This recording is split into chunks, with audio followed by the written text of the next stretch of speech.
Hey.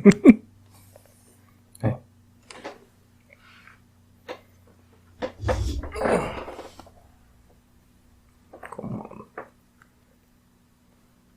Oh, oi. You can't win all of them.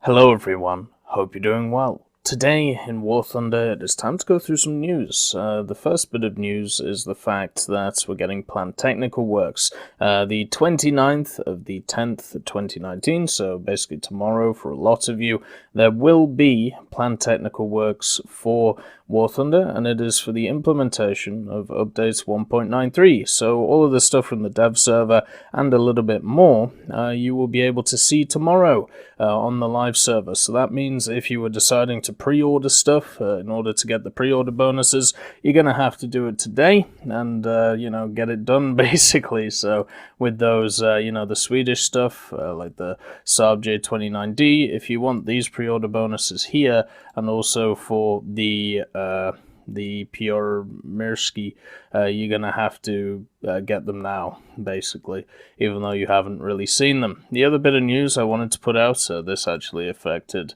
me personally, is there was a new NVIDIA update, and it made the game crash. So I have an NVIDIA 2070 series, and if you updated your system to like the latest drivers, what happened was if you ever fired a machine gun, it would instantly crash your War Thunder game. So luckily that's fixed. So if you were a person who was affected by this, you can now run the the premier drivers, the most recent ones, and I've been running them. I haven't had any issues with the game, so therefore that's all good.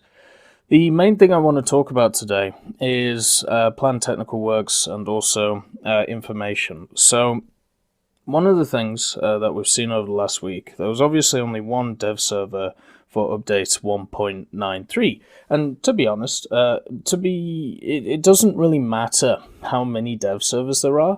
What matters is what is on the specific dev servers. So I would be completely fine if there was only one dev server, if it had access to all of the vehicles and all of the things that are coming to the game, such as mechanics, maps, vehicles, everything like that. And yeah, the reason for this is so everybody can at least try some of the new stuff, and also mainly be able to try some of the pre-order vehicles, so they themselves can get some thoughts or access to them, and hopefully or at least see some videos from them so they can get a general idea of what they're buying.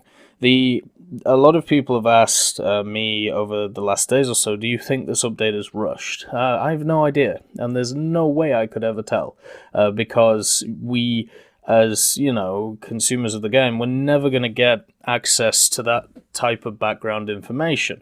There is no way of knowing how long they've been working on stuff in this update. It could be years, it could be months, it could be weeks. It's very hard to tell when it comes to pretty much, any system in War Thunder. The only people who could tell you that are people like BVVD, or maybe some of the developers, maybe the CEO, Anton, who knows, But when it comes to my personal opinion on it, there is absolutely no way of knowing that. So whether it's rushed or not, that's not really the issue I'm thinking of. The issue I'm personally thinking of is the fact that there is stuff being released in update 1.93 which hasn't even been touched by the community. So the only time that we actually got to see something in action, the Saab J29D and also the Pyramesky, I'm sorry, I'm going to keep butchering that, was when they showed it on the special sneak peek stream for update 1.93, and I'm really glad that Gaijin have started doing these streams. I think they're really cool. Wish they were a little bit longer, but still, it's an hour worth of content which we didn't get, in the past. So in my opinion, that's a positive, and obviously it means that the company is a bit more open about what's coming. The fact is, we saw it on that stream. And if you've been following the if you've been following the unofficial patch notes stuff, the J29D was changed yesterday when it came to its thrust and when it came to what it could carry as well. So overall, what we saw on that stream is not representative of what is coming to the game. On top of this, we only saw it in a test drive for maybe a minute at most, and the thing is, I don't think that's good enough. If you are asking a person, a consumer, to buy something, and you are not even allowing them to test it, or at least have a go at it, and also asking for a pre-order bonus, which is basically what we're talking about here, I don't think that is really good enough. I would have much rather seen a situation where if there was only one dev server, you have the J29 on it with the Pieremski, and you allow people to have a go with it. On top of this as well, if you want, if they weren't ready for the first dev server, well, why not have a dev server today to test them out, just to show people in the community what these are like, so then they could get the pre-order bonuses, because those bonuses disappear after update 1.93 comes out, and there is nobody in the community who has had on-hand experience with these two planes because of that fact, because they haven't been available to us on an open dev server. And just from a consumer point of view, because at the end of the day, when it comes to War Thunder, we are all consumers. We are all people who enjoy playing the game, who buy stuff in the game or buy stuff for the game, whether it be premiums, whether it be premium time, whether it be dabbling in the Guardian market. All of these things happen, right? And the fact is, more information is never bad for a consumer. The only time more information is bad is when a business is trying to sell you a faulty product and they're trying to skim over the areas where they see it as bad.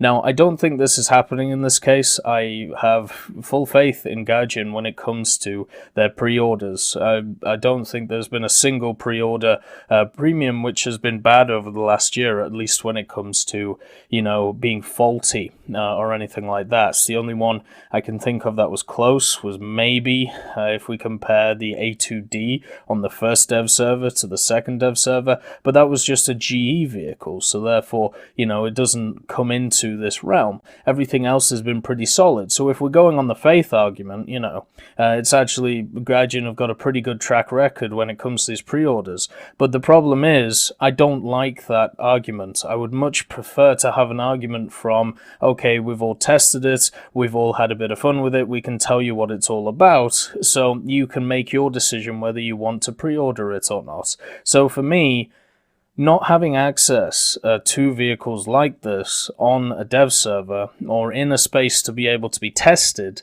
is no bueno at the end of the day, because it means that you are putting your faith into a company instead of being given more information by said company to make a consumer decision and to give over your money for something.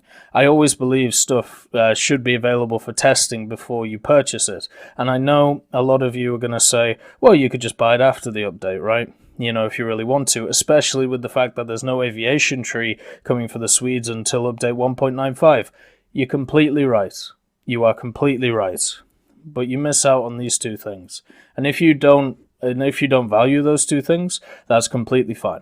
But I'm talking about from the angle that, you do value these pre-order ideas because, well, that's the whole point of the pre-order bonuses. The other thing as well is not just from the Swedish premiums point of view. The other one to look at is something like the vehicles that we know are there. So the Sendai, right? We know the Sendai is here, it's fully done up. We know that it's coming to the game because of the fact that it is fully done up. Whether it comes in this update or not is always going to be, up for grabs. The other one, which we saw on the test server, but they didn't look at, but we also know is in the files, is the Hawkins, right? The the heavy cruiser, which is going to hopefully come at some point to the British. And once again, my guess is that it comes in this update, but it wasn't on the dev server. So therefore, people could be looking at what we saw on the dev server, such as the... Oh, I always forget its name. Well, you have the Pepsi, right? I wonder if it's called the Pepsi. Nope. You have the Helena, right? Let's see, do we have the Helena? Probably somewhere. There we go. So we have the Helena, which was on the dev server. So people know that this exists in a premium form. It's going to come into the game. But maybe they're British players and they want to know what is coming for the British. But instead of picking, the HMS Belfast, they go for the Helena because the Pepsi Cola is going to be there. Well, what if they don't know about the Hawkins, which is just sat there, which is going to come, later on, and they put their money towards, picking up the Helena instead of the HMS Belfast, the two light cruisers that are going to be premiums. And that's not even talking about the Sendai, because the Sendai has just not been talked about at all. We don't even know if it's a premium or not.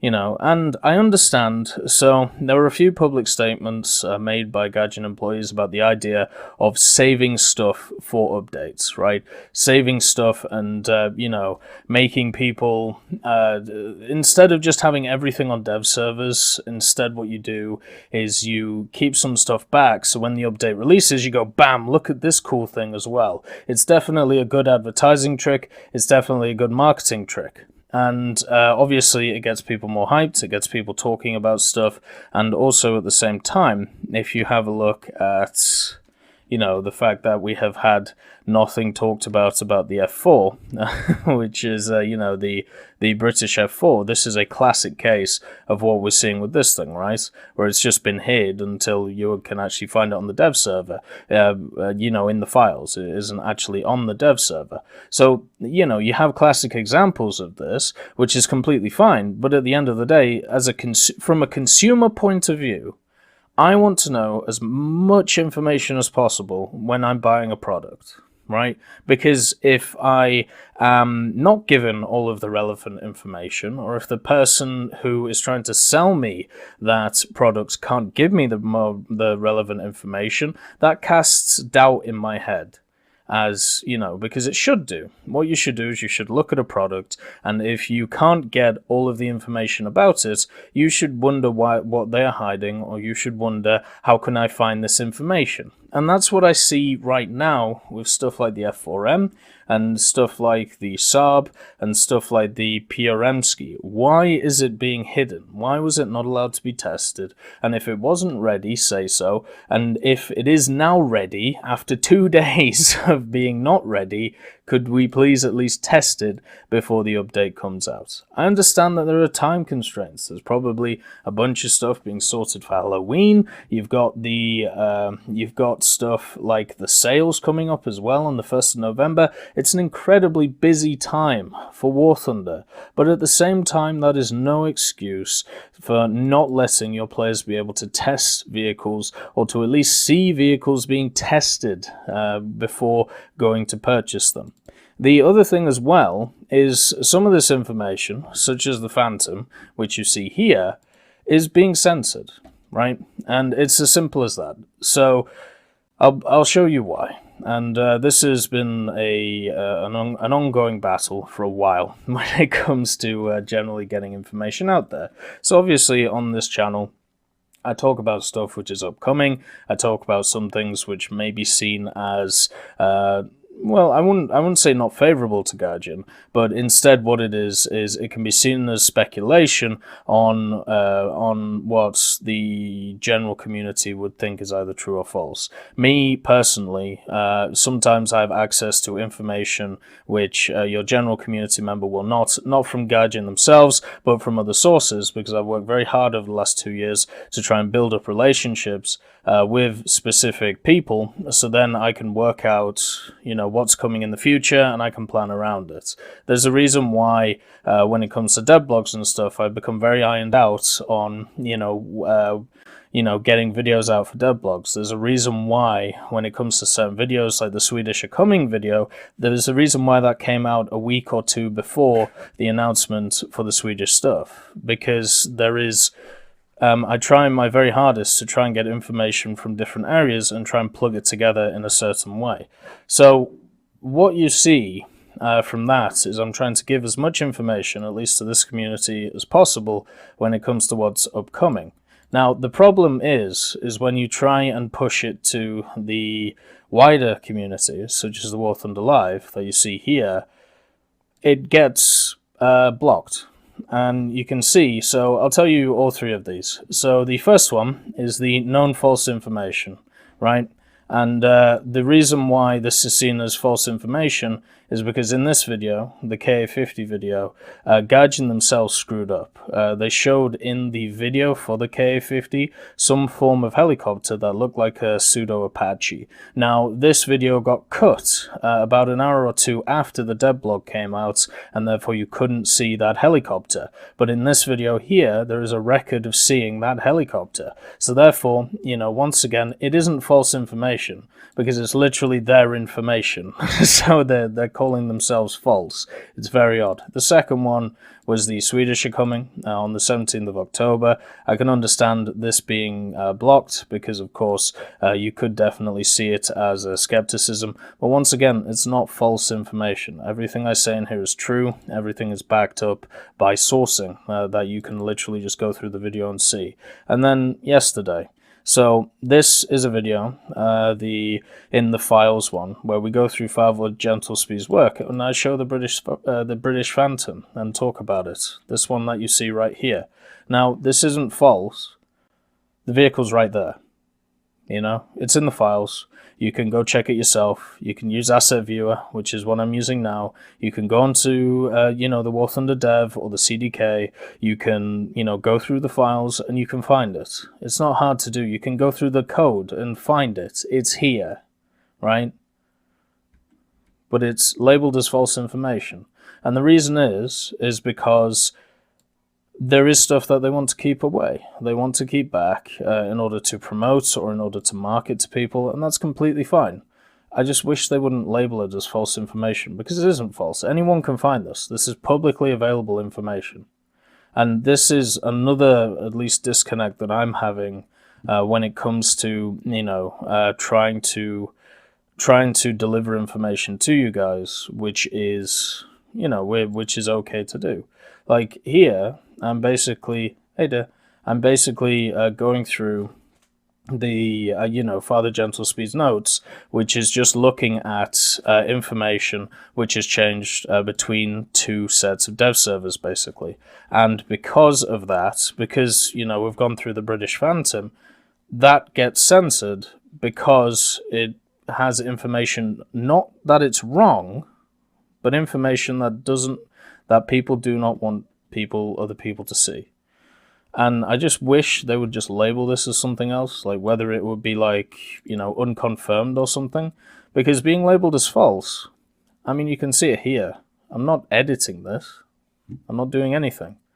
The machine's right here. You can see it. You can see its name. You can look up the codes. You can see what it carries. You can see what, flight model it has, which is very much, the flight model it has right now is very similar to the F4C, by the way.